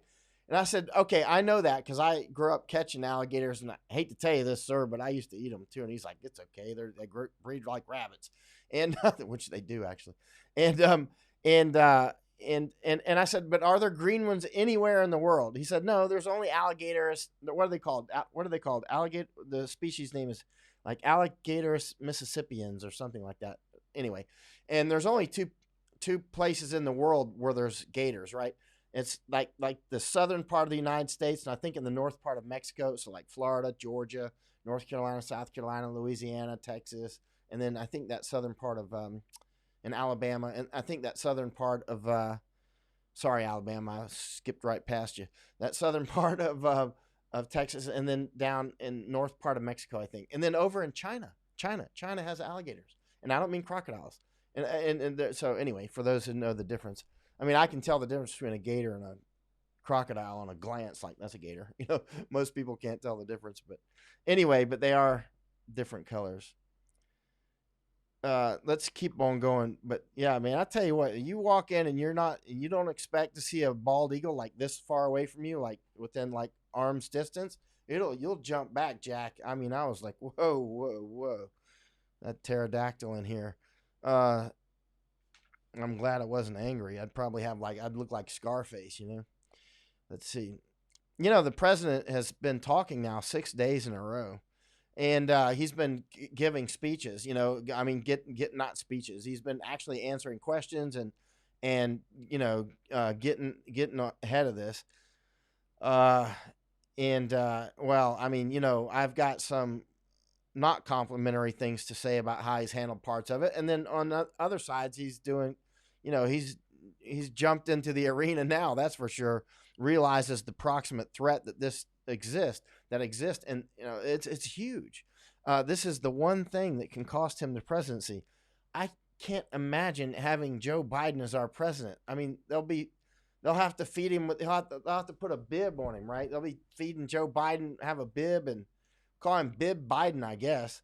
Because seriously, I don't know. He'll like he'll think he's still in the Senate or whatever. But this virus is so severe.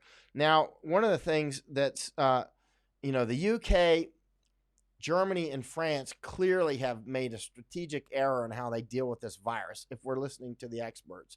And they came with a strategy of, we're just going to let this thing basically run its course. And there, if you listen to the arguments on why to do that from the infectious disease experts and the economists, you see there's not any one way to look at this. There's the economic lens, and then there's change the lens. Look at the health lens, change another lens. Defense, change another lens. Election, if you're running for office or whatever. So I mean, there's different lenses that to see this thing through, and all of these lenses. Well, especially the economy, defense, and obviously health. I mean, this is like a huge triangle of death, really. I mean, you got to balance how many casualties you're willing to take in order to keep the economy going. It's just really, there is no pretty way to go to war, and we are at war. And President Trump is saying that as well. Now, as I've been saying since January, we are at war, and Cuomo was saying the same thing. Governor Cuomo, New York, he was saying, basically the enemy is on the horizon now, and they're coming quickly, and we do not have our defenses prepared. He's talking straight. I love it, man. I love it when people talk straight to me, good, bad, or ugly. if they're telling me straight when it's ugly, then, then I'll start to actually believe them. You know what I mean? That's never going to happen with our Surgeon General. He needs to be fired. He is not a credible person. It's interesting now, and I'm going to answer a bunch of questions here, by the way. It's interesting now that, okay, Tommy's right. On the bottom, they're cream colored. That's true. He's talking about alligators. And the babies have gold stripes. I know. Look, I can call an alligator.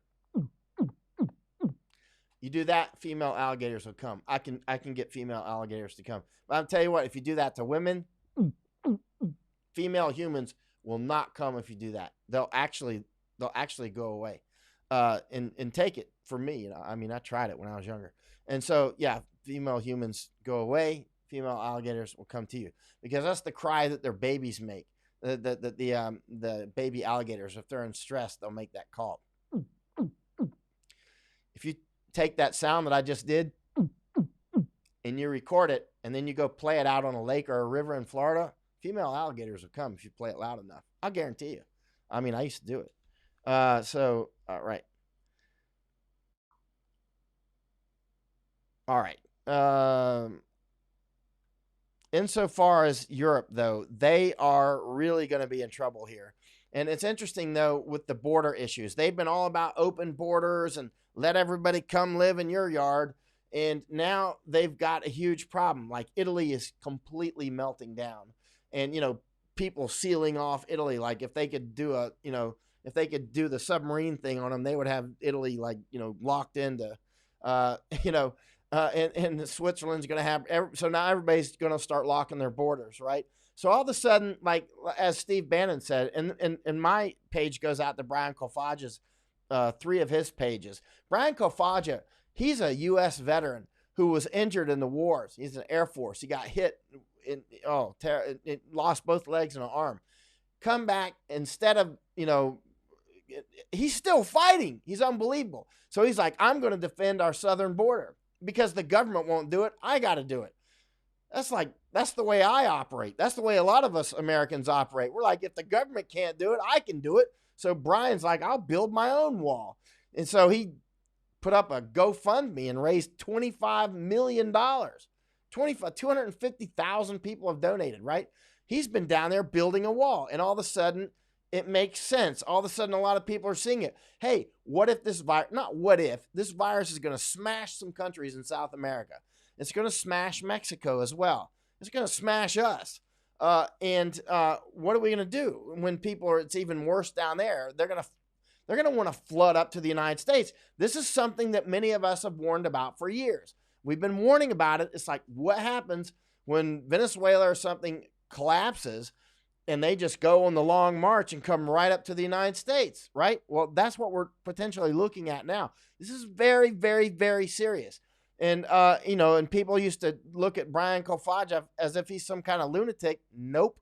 Same, or Bannon or me, looking at all of us like we're lunatics. It's like, no, we were ahead of all this. Brian has been building a wall. He's unbelievable.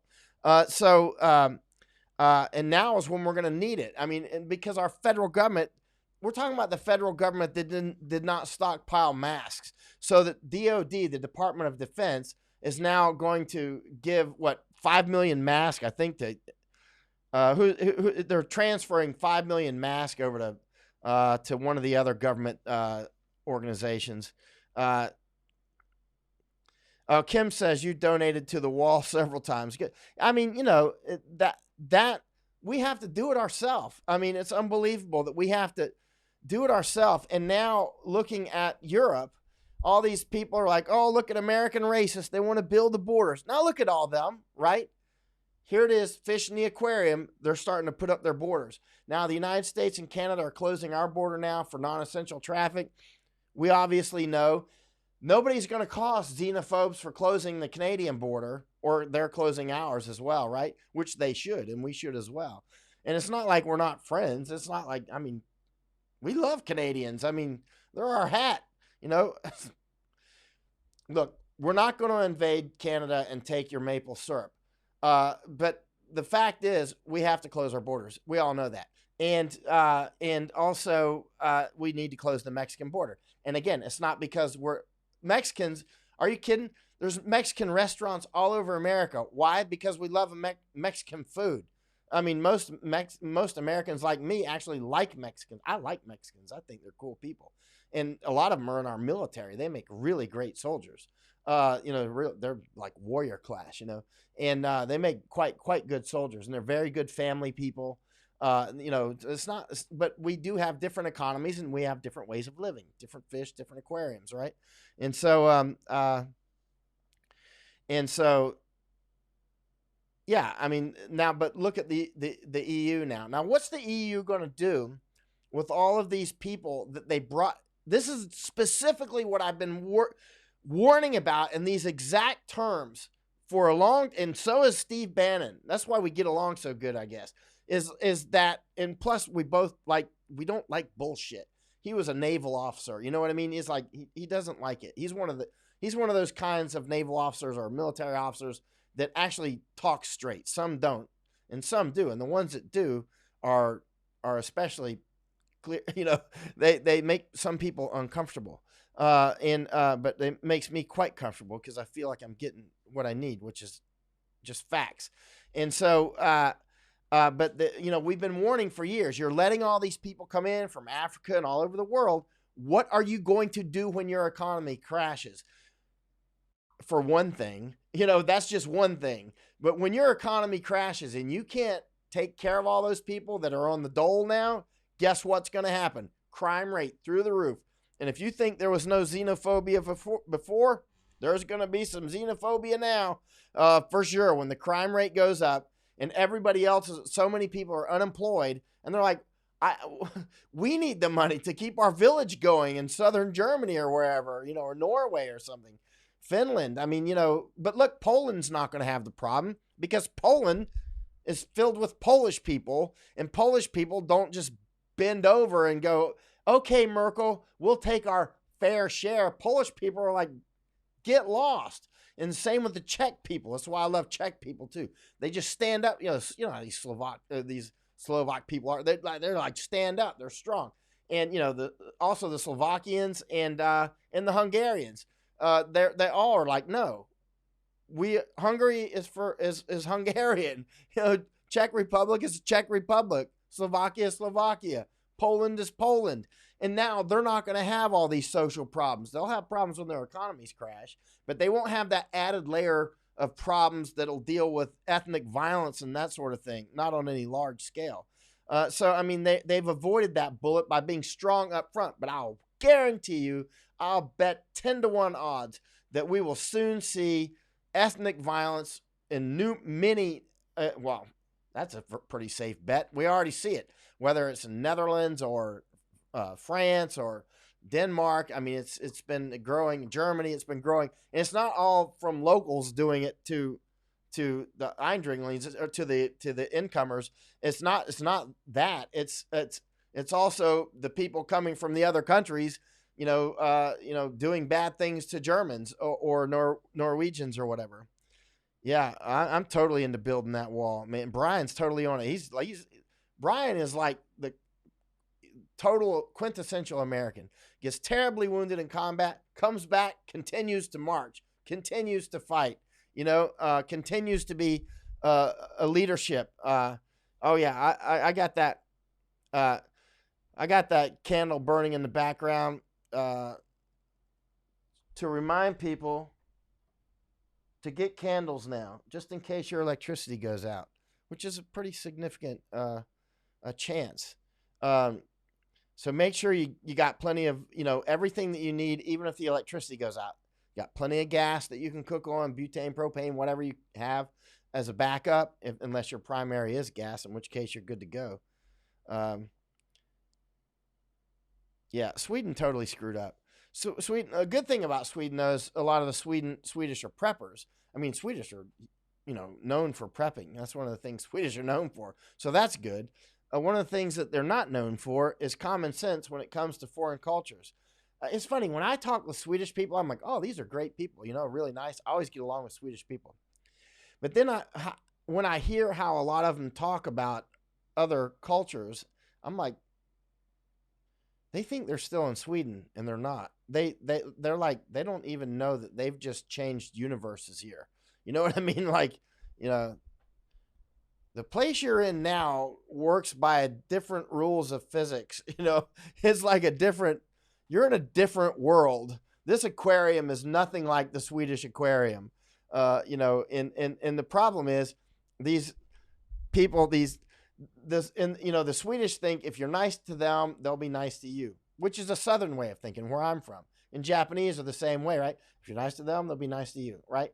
But I've traveled the world, and I got some education now, right? I've spent more than half my life in countries outside of the United States, and I've lived all over the United States. I went to school twice in California, grew up in Florida, was stationed in Massachusetts, lived several years in North Carolina, Ohio.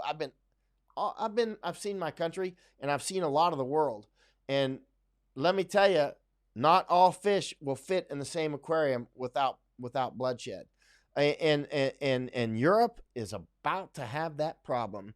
And it was much sooner than even I expected, because I didn't expect a pandemic. Well, we've all thought a pandemic might come, but I didn't expect it to come in 2020. But then again, these things never come during hurricane season. There's no such thing as a pandemic season. It comes on Mother Nature's schedule. So let me try to answer some questions. And wow, oil's down to $26 a barrel. Now that's a problem for our folks in Texas, because it cost the frackers in Texas about $40 a barrel. And so this is, we got, our problem set is quite immense on many different levels. You know, Russia and Saudi Arabia having their fight, which may be somewhat of a cloak for at least one of them to knock out the American fracking industry, which at this moment is very difficult for us to defend long as when our economy starts to crash. Well, it's not starting to crash. It is crashing. It is actually crashing now. I want to say again, if I were you, I would have an absolute minimum, total minimum of 1 month of food. That's like crazy low threshold at this point. I would really have an absolute minimum of 4 months worth of food. I think anything less than that is you're really taking more of a chance that you're going to have to, you know, just do it. Norm Richard says, there are people not paying attention. What to do about them? Oh, yeah, I get it. You know, I totally get it. I live with some like that, too. Many you can just write off and go, okay, whatever, you're not my problem. But if they're in your family or they're in some significant circle that is very important to you, I mean, everybody that doesn't pay attention is somebody else that's just a spreader, right? I mean, they know that they're infected, but they just go around and go shopping or could be infected and they don't care. There's going to be a lot of people like that. Because we know how life is. Not a lot of Japanese would be like that. But there's a lot of others in the world. Hey, Ward Smith. Detroit shuttering auto plants. Remember, look back at my January work. I was saying all this in January. If this is how it looks, then these are the things that eventually are going to happen. Unfortunately, it's turned out to be how it looks. I was hoping to be wrong, and by now it would be finished, and I would be saying, and then people would be saying, Mike, you were wrong. And I'd be like, no, I wasn't wrong. I sounded the alarm, and people heeded the alarm, and then they squashed it, so it went away. And people would be like, no, you were wrong. And I'd be like, no, I sounded the alarm, and the alarm worked. You know what I mean? But I sounded the alarm, and the alarm didn't work in time. And so we are the virus has stole numerous, sorry, I'm looking at my security. The virus has stole numerous marches on us. As Barbara says, those people not paying attention will steal from you and take your food when the times comes. So unreal that what they will be doing. Oh yeah. This is another reason why Americans have Second Amendment. But remember, again, law enforcement, and our medical people, these are all super front line. And so we want to keep them out there working, which means, support them. If you know a nurse or a doctor or a cop or something like that, offered, what do you need? What can I do to help make your life simpler, to keep you focused on your 18-hour days, right? You're about to get months and months of 18-hour days, and you're going to see a lot of bad things. And including doctors and nurses dying. I mean, let's face reality. Doctors and nurses will soon be dying in the United States, but they are now our frontline soldiers, and we're going to have to do everything. I'm not in America, but if I were there, I would be out there helping in any way I can, which is what I'm doing now. But what my second concern after the virus is that our economy will go to such a point that I'll actually have to come back to the United States as a war correspondent, and that is of serious concern. So we have to do everything that we can to keep that from happening.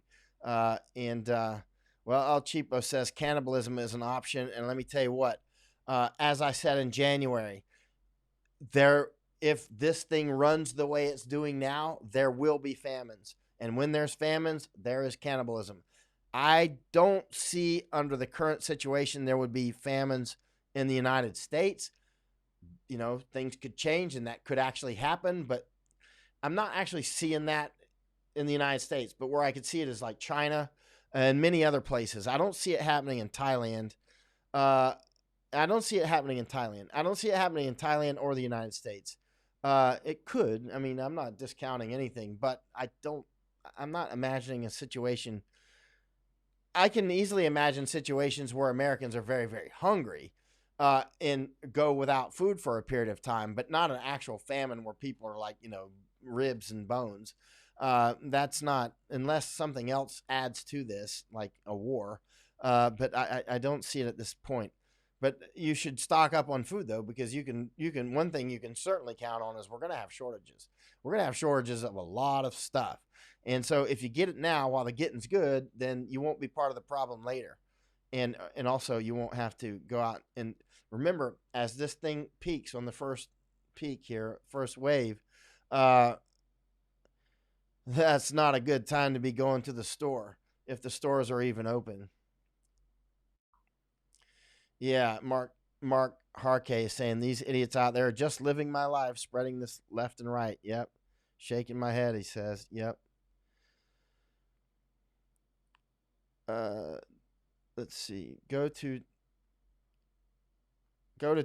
Barbara saying go to Dollar General store. Some food $1. Spam, beanie weenies.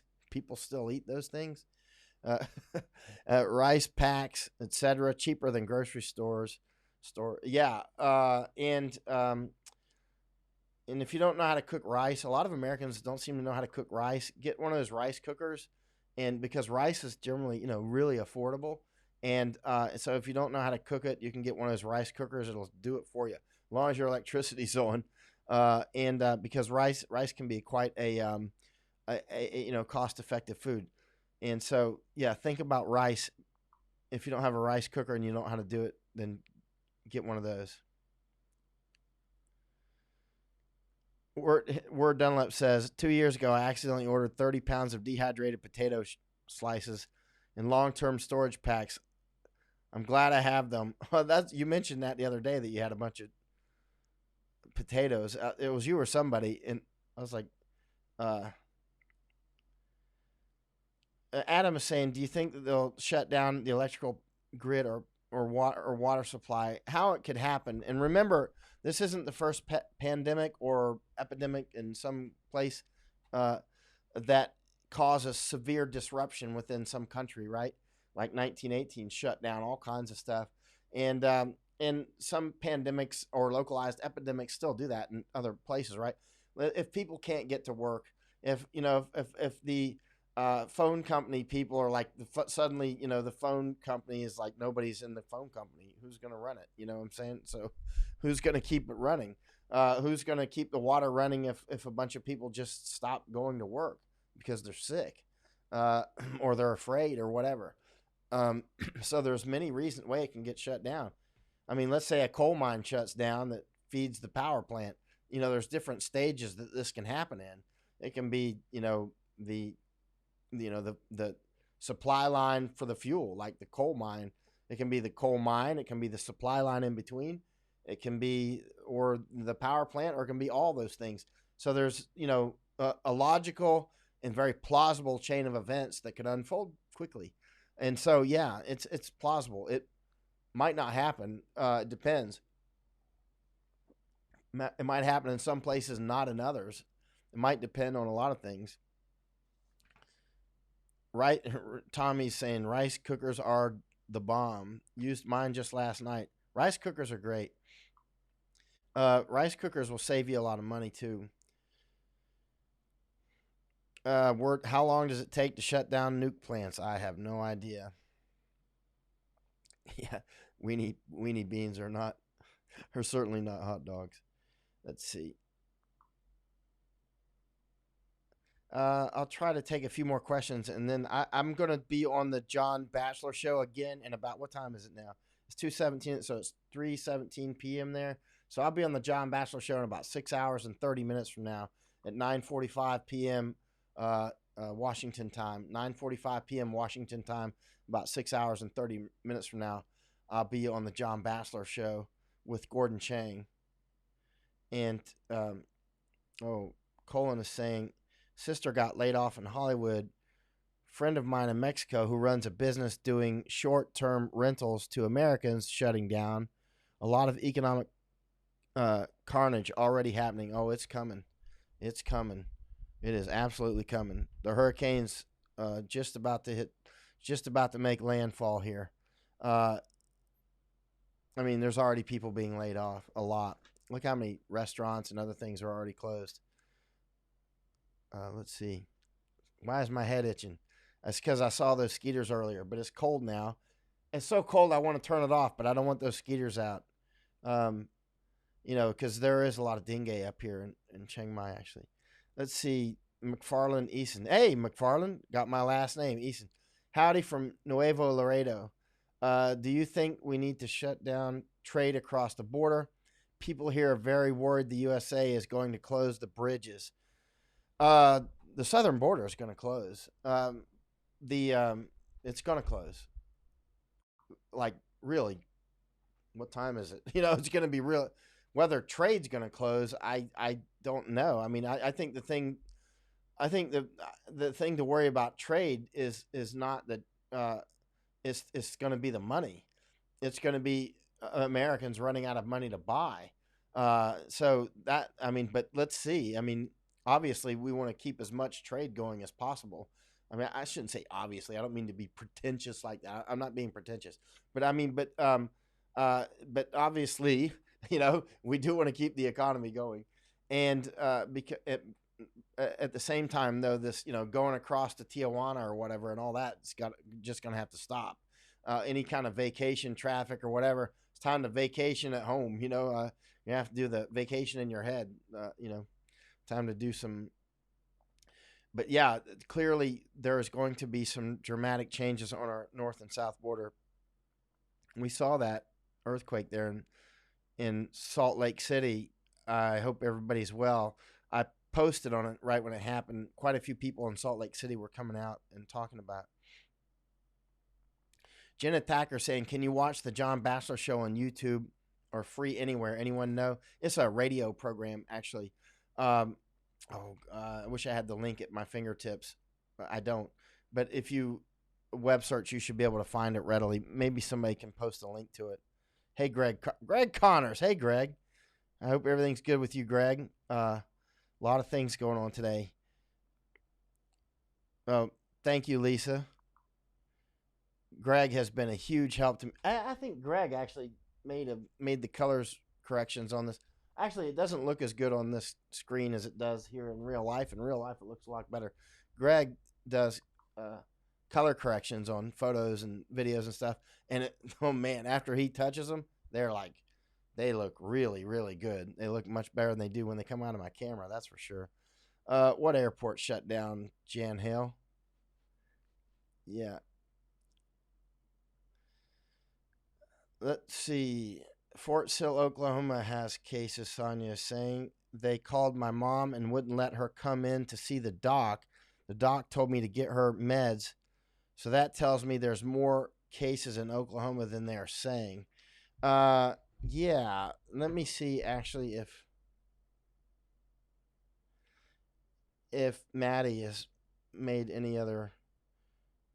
Oh, she just sent a photo of her snake. She got a 7-foot snake. His name is Indiana Jones. Oh, that's a cool name. I'm gonna send her. It's a quick message. Love it. 7-foot milk snake. Who's seen such a thing?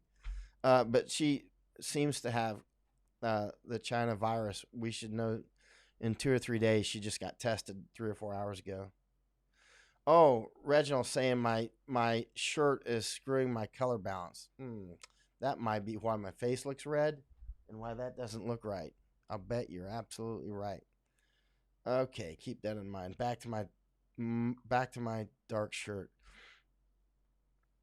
Hellcat Q is saying Fort Sill is terrible. Oh, Salt Lake International Airport. Oh, so it's closed because of the earthquake, not because of the virus, right? Um, okay. All right. I will go. I'm trying to see if there's any last questions. Otherwise, I'm going to call it a night. I need to get a little bit of sleep and also be prepared to do the interview on the John Batchelor show with Gordon Chang at 9:45 p.m. Washington D.C. time. So that's about 6 hours and 20 minutes from now. 6 hours and 20 minutes from now. And right. Well, expect some big. If you're not at your strong point yet, if you're not where you want to be to ride this thing out, you need to get there, because whatever country you're in could be locked down at any moment. And also in the United States, there could be rolling. It could be state by state. It could be federal level. I mean, all kinds of things that could happen that could lead to a a lockdown. Oh, you're welcome. These are Hellcat.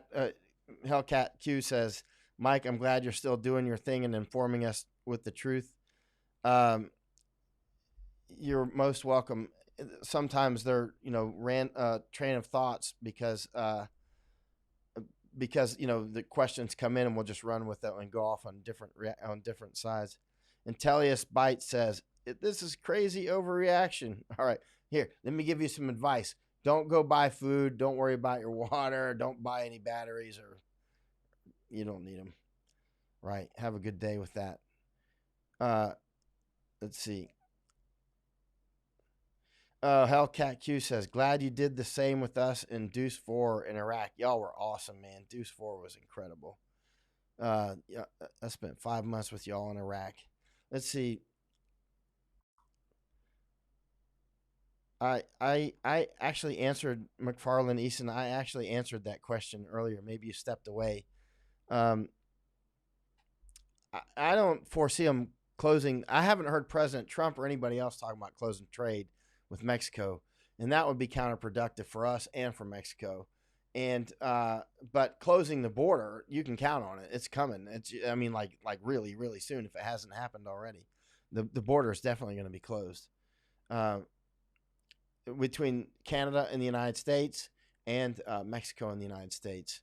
Everybody needs to lock down and limit this travel, of course. Barbara Hashida saying California Governor Newsom is saying that schools likely will be closed until the fall. Yeah. I mean, I see people saying, they were told that schools will be closed till the end of March or the end of April. I'm like, y'all are out of your mind. I don't know what kind of person in that school district or has said the end of April. There is no way those schools are opening by the end of April. It's just not going to happen, period. It won't even have peaked yet. So, I mean, this is math. I mean, it won't even have peaked by then. If anything, by that time, they'll be making hospitals out of schools.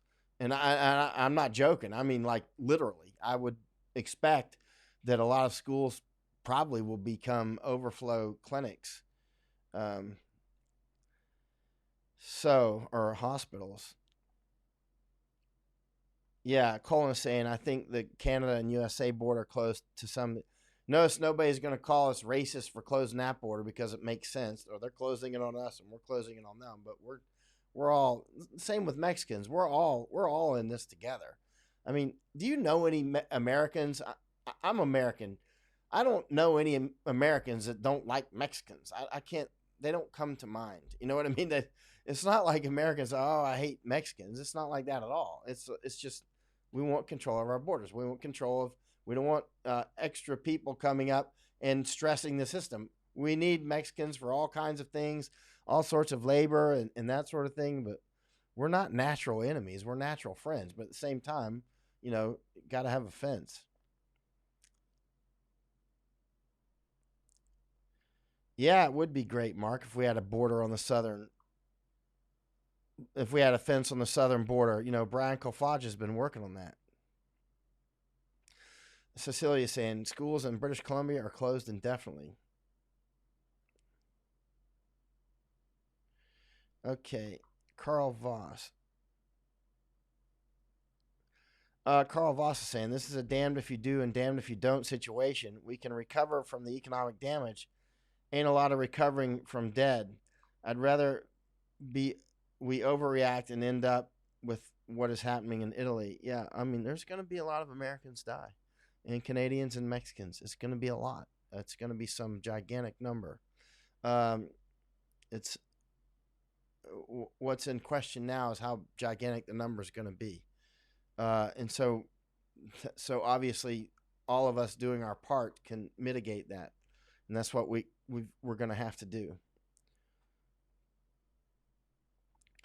Bernie Mac is saying if an IKEA is open near you, they have some good survival things. Check out your farmers market and mom and pop garden shops. Check around for your available and ready resources. Start a community neighborhood garden. Yeah, yeah, that's a good idea. On the community neighborhood garden, that's actually a good idea. And depends on the type of neighbors you got. It could work like a dream, or it could be, it could be a scene of Appomattox or something. It depends on the kind of neighbors you got, doesn't it? Yeah. All right. So let's go ahead and call it a night. And unless there's any last question, and then I'll be on the John Bachelor show in the morning. Yeah. Yeah. There's going to be a lot of issues in Europe. I'm looking at some of these comments up here. There's going to be a lot of issues in Europe. There's going to be a lot of wars come out of this. I don't know where those wars will be, but I can smell it coming. There's going to be some wars. A lot of them will probably be unpredicted, just like something pops up. Oh, Mark Turner says, quick one, HKG. What do you mean, Hong Kong government? I don't know what you're referring to with HKG. You're welcome, Daniel. Let's see, Mark Harkey. Yeah, this is going to be tough. Let me see if you got. I don't understand your question, Mark Turner. I'll wait till you put it on here, and then I'll. Okay, you're saying quick one HKG, but I don't know what you mean by that. So Hong Kong government. I don't know what you mean though. Hong Kong government what? All right. Good night, Steve Hayes. Hong Kong government. What's happening there with China? Oh, I mean, I think it's a very serious threat. Hong Kong could do, a sort of military crackdown, and be quite brutal. We know how China can be. China's just, I mean, they are China, and which is like literally saying Nazi Germany. They've actually, there's no exaggeration in saying that communist China has actually been worse than Nazi Germany. There's no exaggeration because they've been a lot worse, actually. A lot of people don't realize that. Deb's saying many people are worried about illegals here in Somali Islamic peoples. There's going to be some interesting things that unfold within the United States and Europe. Well, we'll see. All right. I'm going to go ahead and shut off for now. Y'all have a good night. And I'll be back on tomorrow. Mike out. End broadcast.